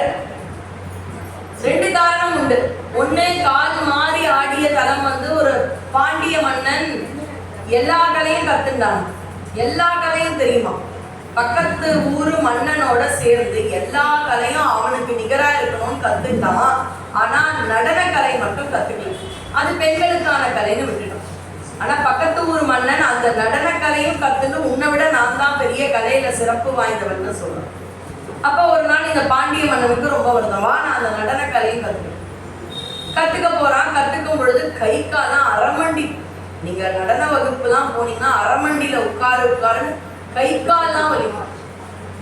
உட்கார்ந்து லெஃப்ட் ரைட் அரமண்டிலே போடும் பொழுது கால் வலிச்சு போயிடுச்சு. அன்னைக்கு பாண்டிய மன்னன் வந்தா, எவ்வளவு நாள் இந்த எனக்கு கால் வலிக்குது, நீ மட்டும் இடது பதம் தூக்கியே இருக்கே, கொஞ்ச நாள் காலமாத்தி இந்த எங்க ஊர்லயாவது ஆடு. எனக்கு இப்பதான் புரியுது, நம்ம யாராவது நடராஜர் ஏன் காலை தூக்கி நிக்கிறாரே வலிக்குமேன்னு யோசிக்கிறோமானா ரொம்ப கம்மி. அதுதான் அவரை புரிஞ்சுக்கிற அளவு நம்முடைய ஆன்மா பக்குவம். நீ நிக்காத, உட்கார, எவ்வளோ நேரம் நிற்ப அப்படின்னு கேட்கிற தன்மை நமக்கு வந்ததுன்னா சுவாமியை நம்ம புரிஞ்சுக்கிறோம்னு அர்த்தம். அப்படி அவன் கேட்டதால கால் மாறி ஆடியதெல்லாம் வந்து சரி. மதுரைக்கு அவர் எங்க வந்தார்? எப்ப வந்தாரா? மீனாட்சி சுந்தரேஸ்வரர் கல்யாணத்துக்கு பதஞ்சலியும் வியாக்கிரபாதரும் வந்திருக்காங்க. கல்யாணம்லாம் பார்த்தாங்க. சாப்பிட்டுதான் போகணுன்றானா மீனாட்சி. இவங்க சொல்றாங்களா, பார்த்தோம் எல்லாம் சரி, ஆனா எங்களுக்கு நடராஜா டான்ஸை பார்க்காமலாம் சாப்பிட்ற பழக்கம் இல்லை. இன்னைக்கும் பாருங்க, நிறைய பேர் உபதேசம் வாங்கிட்டவங்க, தீட்சை வாங்கினவங்களாம் வீட்டுக்கு போய் சிவ பூஜை செஞ்சுட்டு தான் சாப்பிடுவோம். அது மாதிரி அவங்க சொல்றாங்க, எங்க மூர்த்தம் சிதம்பரம். அப்ப அம்பாள் சொல்றாங்க, அந்த பாருங்க, அவருக்கு சிதம்பரம், எனக்கு மதுரை. என்னோட இடத்துக்கு வந்து பசியோட நான் அனுப்புவேனா? இல்லை சாப்பிட்டு தான் போகணும்.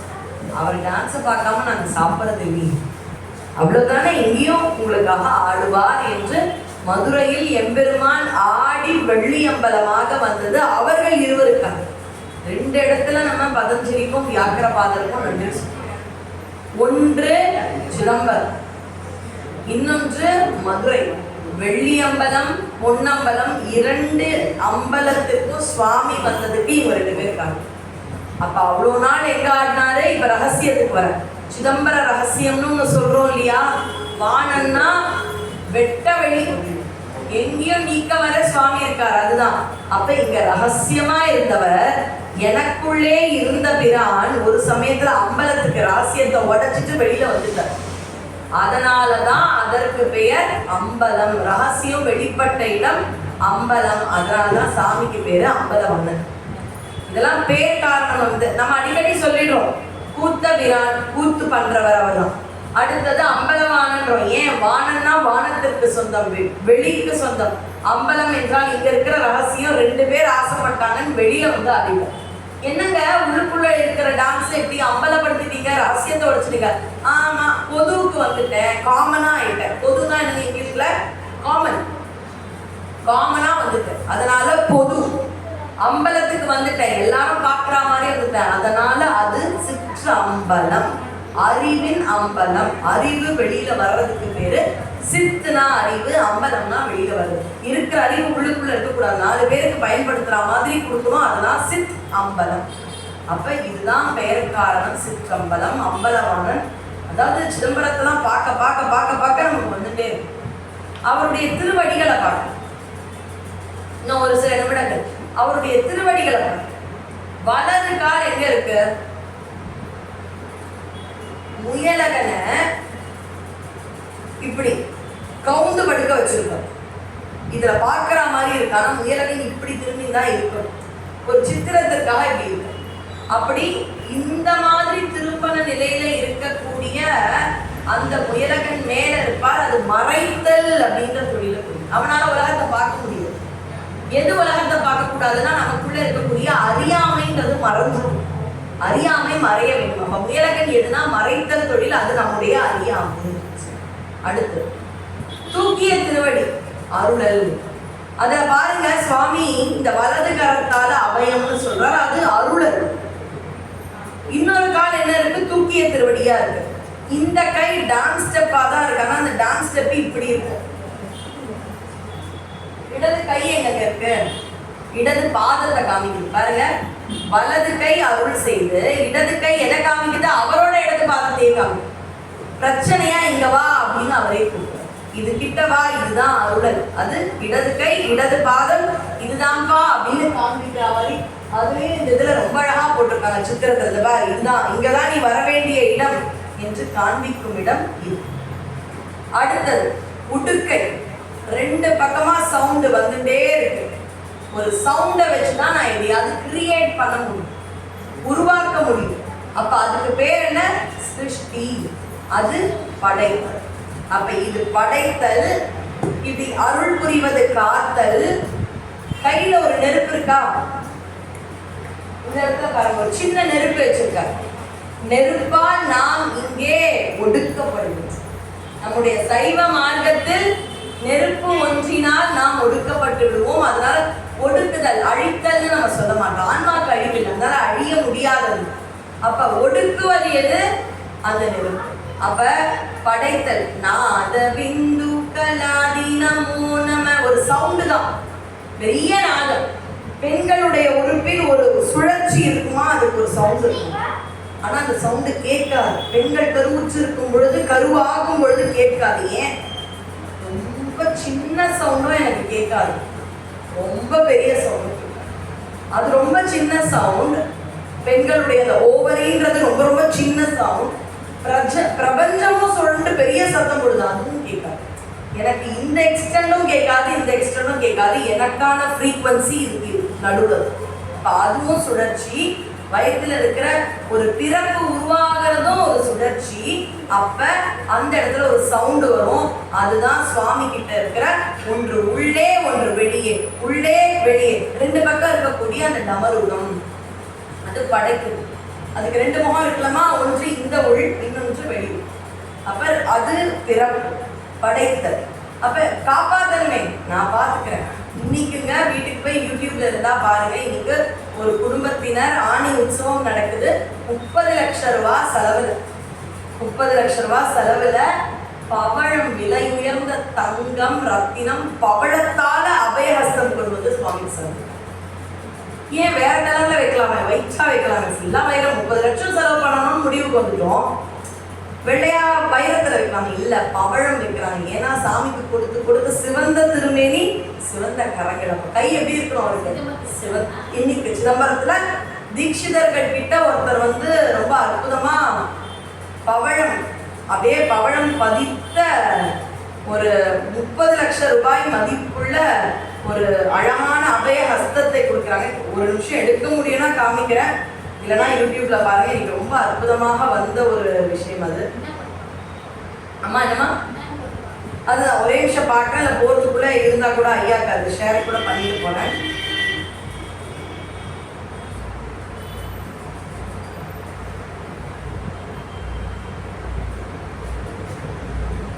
இல்ல போகிறதுக்குள்ள காமிக்க முயற்சி பண்றாங்க. அப்ப சிவந்த திருமேனியாக கொடுத்து கொடுத்து கொடுத்து சிவந்த திருக்கரம் அபயஹஸ்தத்திற்கு பவழத்தால் விலை உயர்ந்த கோரல்னு சொல்லுவாங்க, அதில் செய்யப்பட்ட அபயஹஸ்தத்தை ஒரு குடும்பத்தினர் இன்று அந்த பொது தீட்சிதர்கிட்ட, இன்னைக்கு வந்த நியூஸ் கூட பொது தீட்சிதரிடம் வழங்கினார். அது என்ன பொது?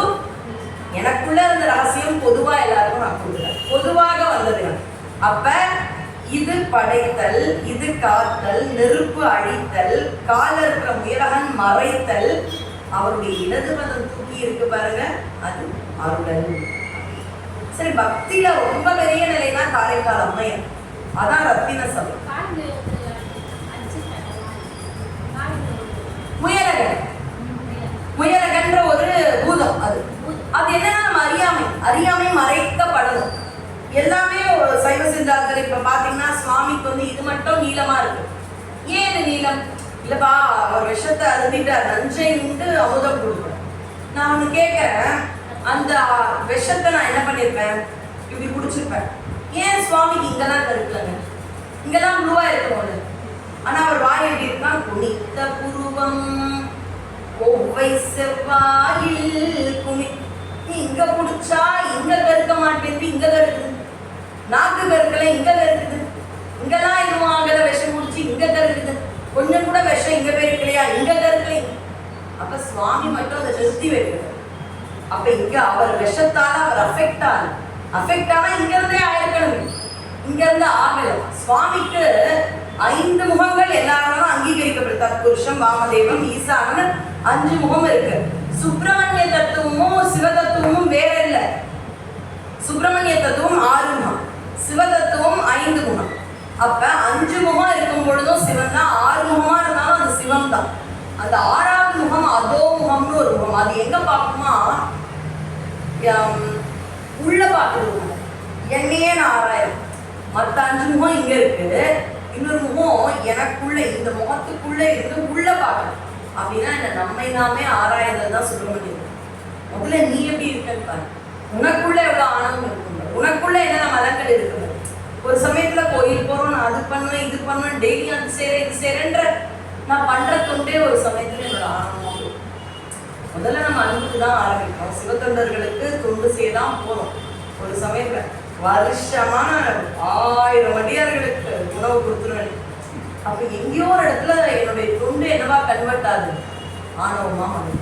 அப்ப ஒரு முகம் அதோ முகம்னு பேரு. அது எங்க இருக்கும்? உள்நோக்கி பார்க்கணும். அந்த உள்நோக்கி பார்க்கிற இந்த முகம் கீழ் நோக்கி இருக்கு. அப்படின்னா ரெண்டு விதமா, ஒன்று உள்ள இருக்கிற ஆணவத்தை பார்க்கணும், எனக்குள்ள இருக்கிற ஆணவத்தை கிளீன் பண்ணும். இன்னொன்று சுவாமிக்கு இருக்கிற உள்முகம் எனக்கு ஆணவம், சாமிக்கு ஆணவம் இல்லை. மனிதர்களுக்கு அதோ முகம் என்னையே பாரு, உனக்குள்ள இருக்கிற மலங்கள் அடி. சாமிக்கு இருக்கிற அதோ முகம் என்ன சொல்லுமா? கீழ் உலகத்தில் இருக்கக்கூடிய கீழான மனிதர்களை சுவாமி வச்சிருக்காங்க. அந்த அதோ முகம் அவர்களும் மனிதர் தானே, கீழான நிலையில இருந்தாலும் அவங்களும் மனிதர்கள் தானே. ஒருத்தர் ஆட்சிக்கு வர, எனக்கு ஓட்டு போட்டவங்களுக்கு மட்டும்தான் நான் நன்மை செய்யணும்னு சொல்ல முடியாது, ஓட்டு போடாதவங்களுக்கும் கொடுக்கணும். அந்த மாதிரி சுவாமி அவரை நிந்திப்பவர்களுக்கு, ஆணவத்தோடு அணுகவர்களுக்கும் கொடுக்கறது தான் அந்த அதோமுகம். அந்த அதோமுகம்ன்றது எதை காமிக்குதான்? உள்ள இருக்கக்கூடிய கீழான ஆணவத்தை காமிக்குது. அதை குறிக்கும் விதமா தான் சுவாமி இங்க மட்டும் கருப்பா வச்சது. இது ஒன்று. இன்னொன்று, தேவர்களுக்கு ஒவ்வொரு முறை பார்க்கும் பொழுதும் ஆஹா இவர்கிட்ட தானே நம்ம, இவர் வேண்டாம் தானே தட்சன் கிட்டலாம் ஓடிது, யாரு கைவிட்டாங்க, இவர்கிட்ட சொல்லாம தானே அசுரர்களோட போய் அமுதம் எடுக்க போனாங்க. இவர்கிட்ட கேட்டிருந்தா இவரே கொடுத்துருப்பாரு அமுதத்தை. சேராத கூட்டத்தோட கூடாதவங்களோட சேர்ந்து. ஆனா யார் என்ன காப்பாத்தினா இவர் தான் தியாகம் பண்ண. ஏங்க யாருங்க நம்ம விஷத்தை எடுத்துப்பான்? தியாகம் பண்றவன் தான் நான் விஷத்தை உண்றேன் அப்படின்னு விஷத்தை எடுத்துப்போம். அதனாலதான் சாமிக்கு பேரு தியாகராஜ். வேற யாரும் விஷத்தை கொடுங்க, ரொம்ப பிடிச்ச போய் நான் விஷம் தர சாப்பிட போயிட்டு வாங்க. சின்னதா ஒரு சொத்துலையோ உணவுலையோ தியாகம் பண்ற அம்மாவை தியாகி. யாரு நமக்கு வேண்டாததை எடுத்துட்டு நமக்கு வேணும்ன்றதை கொடுப்போம். அந்த விஷத்தை எடுத்துட்டு சுவாமி நன்மையை கொடுத்ததுனால தியாகம் பண்ணி ஏத்துட்டாரா. அதனாலதான் சிவபெருமான் தியாகத்துக்கெல்லாம் ராஜா தியாகராஜ். அப்ப ஒரு தடவை நன்றி மறந்துட்டோமே, நன்றி கெட்ட தனம் அவர்களுக்கு மறக்கக்கூடாதுன்னு சுவாமியை பார்க்கும்பொழுது பொன்னார் மேனியனா இருக்கிற சுவாமி கழுத்துல மட்டும் கருப்பா இருக்கும்போது ஆஹா இந்த கண்டம் நம்மளாலதானே கருப்பு, இது தியாகத்தின் அடையாளம்ல. இன்னொரு தடவை சாமியை மறந்து தேவையில்லாதவங்க கூட கூட்ட போகக்கூடாது. பிரச்சனைனா முதல்ல வர வேண்டிய இடம் சாமி, கடைசியில வரவர் இல்லை சாமி. தேவர்களுக்கு மட்டும் இல்லை, நமக்கான மெசேஜ். எல்லா இடத்துக்கும் போயிட்டு வேற வழியே இல்லைன்னா அவர்கிட்ட போவோம்ல. மற்றவங்க என்ன பண்ணுவாங்க? வந்தியா ஒரு நாள் நீ என்கிட்ட வருவேன்னு எனக்கு தெரியும், அப்போ போனேன், இப்ப ஏன் வந்த? கூட இருக்கிறவங்க கேட்பாங்க, சாமி கேட்க மாட்டாங்க. அப்பா எப்ப வருவேன்னு பார்த்தேன், இப்பவா வந்து என்ன பிரச்சனை சொல்லு, நான் இருக்கேன். அதுதான் இறைத்தன்மை. அதை குறிக்கிறதுக்கு தான் அந்த தியாகத்தின் அடையாளமாக சுவாமி கண்டத்தில் மட்டும் வைத்தார். இன்னொரு காரணம், தேவர்களுக்கு பயமா, திருப்பி அந்த விஷம் எங்கேயாவது வந்துட போகுது, விஷ வாயு வந்துட போகுது. அதனால சாமி பயப்படாத, யாருக்காலும் எங்கேயும் வெளியேறப்படாத ஒரு இடத்துல அதை நான் வச்சிருக்கேன். அது உங்களை இன்னைக்கும் உங்களை எதுவுமே பண்ணாது, கவலைப்படாது. ஆனா ஒரு அழகு என்ன தெரியுமா? விஷத்தை எடுத்து, இந்த விஷத்தை சாப்பிட்டு அமுதம்ன்ற இரவாவரம் கொடுக்கும் அமுதத்தை கொடுத்தாலும் அமுதமே உண்டாலும் தேவர்களுக்கு ஒரு கடைசி நாள்னு உண்டு. பிரம்மனும் திருமாலும் கூட ஒரு சமயத்துல வேற திருமால் வேற பிரம்மன்னு வருவாங்க. பிரம்ம கபாலம்னு பேரு. சுவாமி கழுத்துல இருக்கிற வெண்டலை மாலை இருக்குல்ல, அதுக்கு பேரு பிரம்ம கபாலம், திருமால் கபாலம்னு பேரு. அது எதை குறிக்குதான்? அந்த வெண்டலைகள், வெண்டலைகள்னா அந்த முகங்கள் இருக்கும்ல, எலும்பு முகங்கள். அது எதை குறிக்குமா? பல யுகங்களில் இருந்த பிரம்மன் திருமால், பிரம்மன் திருமால், பிரம்மன் திருமால், அதை குறிக்கின்றனமாம். அப்ப சுவாமி எவ்வளவு தன்மையான. அப்ப அமுதத்தையே கொடுத்தாலும் பிரம்மனும் திருமாலும் ஒரு நாள் முடிவுக்கு வருவார். விஷத்தையே சாப்பிட்டாலும் முடிவே வராதுன்னு சொல்லு. அப்பேற்பட்ட தத்துவத்தை கொடுப்பதுதான் அந்த நீலகண்ட தத்துவம். தத்துவம்னு பேசினா பேசிட்டே போறாங்க. 5 தொழில்களை காண்பிப்பது நடராஜருடைய திருவிழா. பக்தியில ரத்தின மாதிரி இருக்கணும். காரைக்கால் அம்மையார் மாதிரி சாமியா அம்மானு கூப்பிடுறதுல நம்ம பக்தி இருக்கணும். அது ரத்தின சபை. அவ்வளோ பக்தி முடியாதுங்க. ஏதோ 4 பேர் பண்ற மாதிரி சொல்லுங்க, 4 பேர் போற மாதிரி சொல்லிட்டா, ஏன்னா ரத்ன சபை காரைக்கால் அம்மையார் மாதிரி பேயுருவம் கொண்டு தலைக்கீழால எங்களால போகும். 4 பேர் போற வழியில சொல்லுங்க. சரி, 4 கோபுரம் சிதம்பரத்துல 4 அருளாளர்கள் வந்திருக்காங்க. சாமி தெற்கு நோக்கி இருக்கார். தெற்கு யமதிசை. யமதிசை நோக்கி தான் நடராஜ பெருமான் எல்லா கோயிலும் இருக்கு. யம பயம் இருக்காது. நடராஜ பெருமானுடைய வழிபாடு யம பயம் இருக்காது. யாரெல்லாம் சயின்ஸ் படிச்சிருக்கீங்க? Potential energy, kinetic energy. Potential எனர்ஜினா ஒரே இடத்துல இருப்பேன், எனர்ஜி இருக்கும். அது தட்சிணாமூர்த்தி தத்துவம். கைனடிக் எனர்ஜினா மூவ்மெண்ட் இருக்கும், அதுவும் எனர்ஜி கொடுக்கும். அது கைனடிக் எனர்ஜி நடராஜத்துக்கு. சயின்ஸும் சைவ சித்தாந்தமும் வேற யோசிச்சு பாருங்க. நமக்கு எப்பவுமே தேவையானது தட்சிணாமூர்த்தின்ற பொட்டன்ஷியல் எனர்ஜியா, நடராஜன்ற கைனடிக் எனர்ஜியானா நடராஜன்ற கைனடிக் எனர்ஜி. ஒரு நாள் ரெஸ்ட் போதும், 2 நாள் போதும். இல்லை எங்கேயோ போயிட்டு வந்த கணக்கு 1 மாசம் ரெஸ்ட் போதும். அதுக்கு மேலே நம்மளால ரெஸ்ட் ஒரே இடத்துல இருப்பா, நீங்க நகரவே நகராது. கால் கை போனவங்கள ஒரே இடத்துல உட்கார வச்சா அவங்களுக்கு அழுக வரும். ஏன் ஒரே இடத்துல ரொம்ப நேரம் என்னால் உட்காரவே முடியாது, அது எனக்கு வரவும் இல்லை. அப்போ தட்சிணாமூர்த்தின்ற பொட்டன்ஷியல் எனர்ஜி என்ன பண்ணுது, ஒருத்தர் ஒரே இடத்துல நகர விடாம பண்ணுது. 1 நாள் 2 நாள் சுகமா இருக்கும், இருக்கிற இடத்துல வர்றது. அதுக்கப்புறம் நினைச்ச இடத்துக்கு போக முடியல, கோயிலுக்கு போக முடியல, சுற்றுலா போக முடியல, சொந்த பந்தங்களை பார்க்க முடியல, நகர முடியலப்பா, கால் போயிடுச்சுப்பானா அவங்களுக்கு என்னப்பா உனக்கு வேலை, இந்த மாதிரி 4 இடம் பண்ணுவோம், உட்கார்ந்த இடத்துக்கு என்ன வருதுன்னா இது கொடுமை, இது வரவும் இல்லை, சாபம். அப்போ பொட்டன்ஷியல் எனர்ஜி நமக்கு தேவையில்லை. மூமெண்ட்லேயே நம்மளை வச்சிருக்கிறது கைனடிக் எனர்ஜி. இடைவிடாத நடனம் கைனடிக் எனர்ஜி நடராஜர். ஆடுற வரைக்கும் நடராஜர், ஆடி அடங்குனதுதான் அப்படி. அப்ப நடராஜர் தத்துவம் அப்படின்றது நம்ம இயக்கத்திலேயே வச்சிருக்கோம். அது மட்டும் இல்ல, தெற்கு நோக்கிய பாகம். யமபயமே இல்லை. யமபயம் இல்லைன்னா வாழ்க்கை இருக்கும், வாழ்க்கை இருக்குன்னா நடனம் இருக்கும். இடைவிடாத நடனம் டப்பு டான்ஸ் ஆடிட்டே இருக்கு. அப்ப 4 பேர் அவரை பார்க்க போறாங்க. எந்த வழியில? கிழக்கு வழியா மாணிக்க வாசகர், கிழக்குக்கு அப்படியே ஆப்போசிட் மேற்கு வழியா. இங்க வா, வேலைக்கு வா அப்படின்னு ஒரு ராஜா கிட்ட ஐயா வந்துட்டேன்னு வந்த மாதிரி தாச மார்க்கத்துல நாவுக்கரசர். ஒரு ராஜா ஏதோ எனக்கு ஒரு பொன்மாலை தர, நான் போயிட்டு அந்த ராஜா கிட்ட, இது நீ ரொம்ப பொன்மாலையில ஒரு பொன்முடி தர அப்படின்னா ஒரு காவலாளி ஓடி வருவார்ல, அப்படி நடராஜருக்கு இப்படி ஓடி வரா மாதிரி வேலைக்காரர் மாதிரி இருக்காரா நாவுக்கரசர். ஓடி வந்து கொடுக்க வடக்கு பாதையில வரவர் சுந்தரர் பின்னாடி இருந்து ஹாய் எப்படி இருக்க என் ஃப்ரெண்டை வந்து உரிமையா கேட்கலாம், முதுகுல தட்டி. உங்களை யாரையாவது நான் கோயில பார்க்குறேன், உரிமையா முதுகுல தட்டிடுவேன். முன்னாடி இருந்தா ஐயா வணக்கம், நல்லா இருக்கீங்களா, வந்திருக்கீங்களா, கோயில் அம்மா எப்படி இருக்கீங்கன்னு கேட்பேன். இதே என்னோட ஃப்ரெண்டு யாராவது இருந்தா முதல் ஹாய் அப்படின்னு போய் காட்டலாம். அந்த உரிமை யாருக்கு இருக்கு? சகபாவத்துக்கு மட்டும்தான். அப்படி பின்னாடி வடக்கா வரக்கூடிய சுந்தர சகமார்க்கம் தெற்கு பார்த்த சிவபெருமான் கிட்ட முதுகுல தட்டலாம் சகபாவம். ஆனா தெற்கு பார்த்துருக்கக்கூடிய யம திசை யம பயத்தை போகும். அது மட்டும் இந்த ஸ்கூல் முடிஞ்சு ஒரு குழந்தை வந்தா அம்மா வந்து வாடா அப்படின்னு வாசல் அடிக்கணும். அப்படி ஞான சம்பந்த குழந்தைய அவர் வாடச்சுனா அப்பா இருக்கேன் அப்படின்ற மாதிரி தெற்கு பார்த்துருக்காரா, அந்த பக்கம் தான் ஞான சம்பந்தர் வரும். அப்படி 4 பேர் போற வழியா சொல்லுங்க, எனக்கு காரைக்கால் அம்மையார் மாதிரிலாம் பக்தி பண்ண தெரியாது அப்படின்னு சொன்னீங்கன்னா 4 பேர் போன வழி 4 வழி இருக்கு. ஏதாவது ஒரு வழியா வந்துடுறேன் தங்க சபை, அதுதான் சிதம்பரம் வாங்கணும். அவ்வளவு முடியாதுங்க. சரி அம்மா மீனாட்சி அவ எதையுமே கேட்க மாட்டான், அன்பு மட்டும் தருவா. வெள்ளி சபைக்காவது இல்லையா? ஐயோ அந்த அளவு கூட பக்திலாம் என்னால முடியாது. சரி காப்பர் தாமிரம் பெரியா திருநெல்வேலி, அதுவும் முடியாதா? சித்திரை சபை குற்றாலத்துக்கு வா. இப்ப போகாதீங்க, நான் கன்ஸ்ட்ரக்ஷன் தான் பார்த்துட்டு வந்தேன். குற்றாலம் கொஞ்ச நாள் கழிச்சு போங்க. இப்படி சபை தோறும் நமக்காக தன்னுடைய பக்தியை எளிமைப்படுத்தி தரக்கூடியவர் நடராஜர்.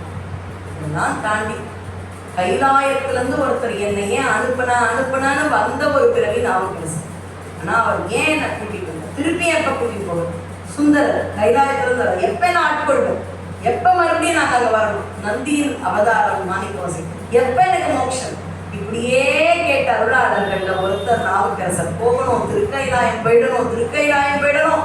போனவர் வரார், எப்ப என்ன எடுத்துப்பேன்னு கேட்ட ஒருத்தர். இன்னொரு மனுஷ பிறவி கூடன்னு கேட்டடம் சிதம்பரம் நடராஜ பெருமானை நண்பர். அவரை பார்த்தார், வந்த இடம் மறந்துட்டார். இங்க இவர் அழகா இருக்காரு, கைலாயத்துல நிஜமான சிவபெருமான பார்க்கறதோட சிதம்பரத்துல பார்க்கிறேன், இவரை பார்க்க நான் திருப்பி எப்ப கைலாயம் வருவேன்னு கேட்டல. இன்னொரு பிறவை குடிக்கிறியா? அனித்த பிறவை கொடுத்தாதானப்பா இந்த பூமியில வந்து சிதம்பரத்துல இருக்கிற அழகா பார்க்க முடியும். புனித்த புருவம் கோவை செவ்வாயில் குனிஞ்சிரிக்கும். உத்து பார்த்தா அவர் ஸ்மைல் பண்றது தெரியும், குனிஞ்சிரு வந்துவியா. பனித்த சடையும், அது என்ன பனித்த சடை? விரித்த சடைகள் அப்படின்னா இப்படி இருக்கும். பனித்த சடைனா அடங்காம இருக்கும் இயக்கத்துல. பனித்த சடையும் பவளம் போல் மேனியில் பால் வெந்நீரும் இனித்தமுடன் எடுத்த பொற்பாதமும் காண பெற்றால் மனித பிறவிகள், அது வார்த்தைகள். மனித பிறவியும் வேண்டுவதே மாநிலத்தே. இன்னொரு தடவை மனுஷனா போதும். நாவுக்கரசர் மேலிருந்து வந்தவர். அவர் மனுஷ பிறவியா இருக்கணும்னு கேட்கிறாங்க. ஏன்? நடராஜன். ஆனால் நம்மெல்லாம் இங்க திருநாளை போவாருக்கு வாழ்நாள் குறிக்கோளே நாளைக்கு போயிடுவோம் சிதம்பரம், நாளைக்கு போயிடுவோம் சிதம்பரம். வாழ்க்கையில சிதம்பரம் பார்க்கறதா ஒரு அடியாரோட குறிக்கோள். நம்ம நினைச்சா இங்க இருந்து ட்ரெயின்ல 4 ஹவர், பஸ்ல 6 ஹவர், கார்ல 6 ஹவர், 5 ஹவர். அப்பேற்பட்ட நடராஜ பெருமான் இருக்கக்கூடிய பாரத நாட்டில், தமிழ்நாட்டுல தமிழ் தெரிஞ்சு இவர் அருமை தெரிஞ்சு நம்ம பிறந்திருக்கோம்னா எப்பேற்பட்ட புண்ணியம் நம்ம முன்னோர்கள் செஞ்சிருக்காங்க. அதனாலதான் அந்த குடும்பத்துல இவர் புரிஞ்சுக்கிற தன்மையோட நம்ம எல்லாம் பிறந்தோம். அதனால மனித பிறவி கொடுத்துருக்கார் சுவாமி நமக்கு. நம்ம எல்லாரும் நடராஜன் கத்துவோம். திருவி கல்யாண சுந்தரனார் சொல்றாராம், சிவபெருமான் மூர்த்தங்கள் நிறைய. பிக்ஷாடனர் ஒரு மூர்த்தம், அர்த்தநாரீஸ்வரர் ஒரு மூர்த்தம், சோமாஸ்கந்தர் ஒரு மூர்த்தம், சோமகணபதி ஒரு மூர்த்தம். எவ்வளோ மூர்த்தம் இருந்தாலும் நடராஜருடைய மூர்த்தம் எழிலுக்கு உலகத்தில் ஈடு இணை தெரியாது. உங்களுக்கு புரியும் தமிழ், நடராஜர் தெரியும் இந்த சபைக்கு. ஒண்ணுமே தெரியாத இங்கிலீஷ்காரனுக்கு கூட நடராஜருடைய ஸ்டாச்சு பிடிக்குதுன்னா அப்போ பாஷை தெரிய வேணும். அவருடைய வடிவத்தால் இருக்கக்கூடிய உள்ளம் கவர் கல்வன். அப்பேற்பட்ட நடராஜ பெருமான் வாழ்க்கையின் தத்துவம் என்னென்ன தேவையோ கொடுப்பார். தியாகராஜர் இல்லையா நடராஜ பெருமான், நிரந்தர ராஜா அவர் தான். எந்த ராஜானாலும் அவர்கிட்ட போய் முடிசூட்டின ராஜாலாம் இது கிடையாது.